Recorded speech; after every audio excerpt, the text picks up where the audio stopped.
He doesn't do policy as we understand that term. None of that makes any difference to him. It's all about the greater glory of Donald Trump. Joining us on the line now, Ambassador John Bolton, the former National Security Advisor to Donald Trump. Welcome to you, Ambassador.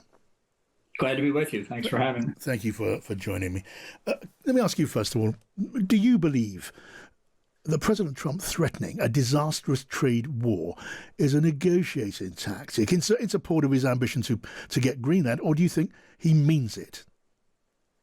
Well, I think he well may mean it. I don't think he has any concept of the damage he's doing to the transatlantic relationship, to Nato, to trade relations, to almost everything that he touches. So he could be indifferent to it. Remember, this is where we were really back in April. He was prepared for a trade war then, and maybe that's where we're going to end up, just a little deferred. Ambassador, you can't know the answer to this, but I'm just interested in your take. You're not in the Oval Office when these things are discussed now, but you've been there. You've got some idea of how the dynamic works generally. You describe the damage to the NATO alliance, the damage to America's economic interest, market turbulence, which serves absolutely no one. The president, you say, simply doesn't understand these things, but he does have people around him. Scott Bessent, a man of experience in the world of finance. He's got Marco Rubio, who is said to be a man of some judgment. Do you not imagine that they are acting as some kind of restraining influence privately, even though they back up the president to the hilt publicly?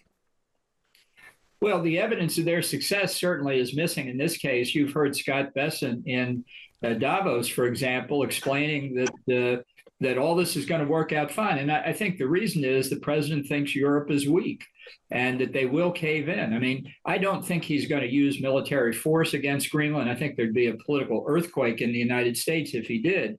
But he may think that there's nobody with a spine in Europe, and that his threats will be enough to get them to concede. And that if there is a trade war, remember, to him, high tariffs are supposed to be a blessing. The failure of his tariff policy is, for among many other reasons, the tariffs aren't high enough to induce new investment in manufacturing in the U.S. It's been, I think his tariff policy has been a disaster. He may think a trade war is all to the good. Yeah, if we're trying to get some insight into the president's mind, I know that's easier said than done. I was reading a piece by an academic, a respected academic called Phillips O'Brien of St Andrews University in Scotland and Stanford University in the United States. And he clearly has sources of some value. And he writes that they tell him that the president and his team are talking about taking possession of Greenland, and the president would like to call it or rename it Trumpland. Now, that idea made the eyes pop out of my head. Do you give it credence? Sure. Look, as I've said probably too many times to you, but I'll just say it one more time. Trump does not have a philosophy. He doesn't have a national security grand strategy. He doesn't do policy as we understand that term. None of that makes any difference to him. It's all about the greater glory of Donald Trump. And I think that's what explains the fascination with Greenland. I don't know why it returned when we considered this subject in 2018 and 2019. The subject of military force never came up, and he was more interested in it as a real estate transaction. I just think that at the present time, he doesn't have people around him who say very much other than yes, sir. Yes. I mean, markets, economic turbulence in the market amounts to real pressure. We've seen that before. We certainly saw that when the president was pretty much forced to back away from his plans to whack China with tariffs. Now, what are we seeing in the markets? We're seeing there's more pressure on treasuries, on US treasuries, on US government debt. We're seeing the dollar take something of a hit. Now, in neither case are we looking at a crisis. But these things will be noticed in the White House, Ambassador, will they not, as possibly a straw in the wind or something to be concerned about? Well, that remains to be seen. Where they will be noticed, I think, is in Congress, where there are a lot of Republicans up for re-election in November who are increasingly nervous about their prospects, and certainly nervous about the prospects of the party to hold on to control of the House, which I think most of them believe is beyond reach at this point, but maybe even losing control of the Senate. And that should upset a lot of other Republicans, because if a Democrat wins in 2028, and we don't regain the House and the Senate, they will be able to do what they want. So there's nothing like political survival to concentrate people's attention, and that may roust enough Republicans to oppose what clearly is damaging the national security of the United States, undermining the NATO alliance, risking potentially the very existence of the alliance for sovereignty over Greenland, which we do not need to implement our very legitimate national security concerns in Greenland and across the entire high north. Okay, I mention this now because it simply just dropped as you speak, Ambassador. It is a Truth Social post from President Trump. It is not, in its sense, in itself, massively revelatory, but it does tell us something. The message says, no single person or president has done more for NATO than President Donald J. Trump.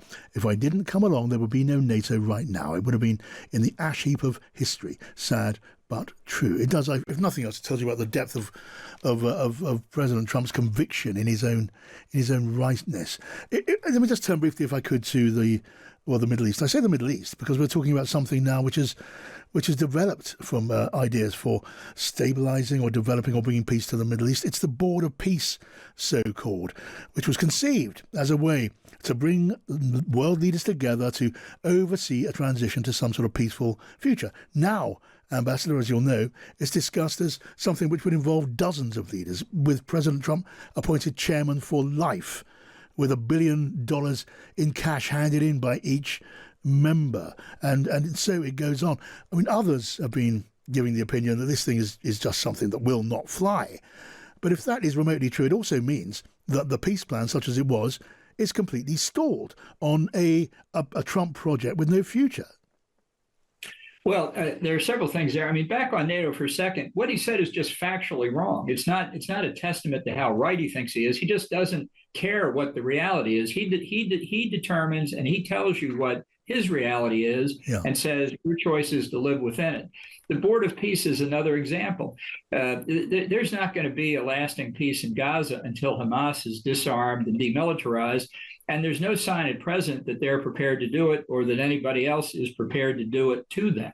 So I think this is just fantasy, but it's another indication that his motives in the Middle East are not because of securing peace and security in the region and making Israel safe and so on and so forth. It's about Donald Trump.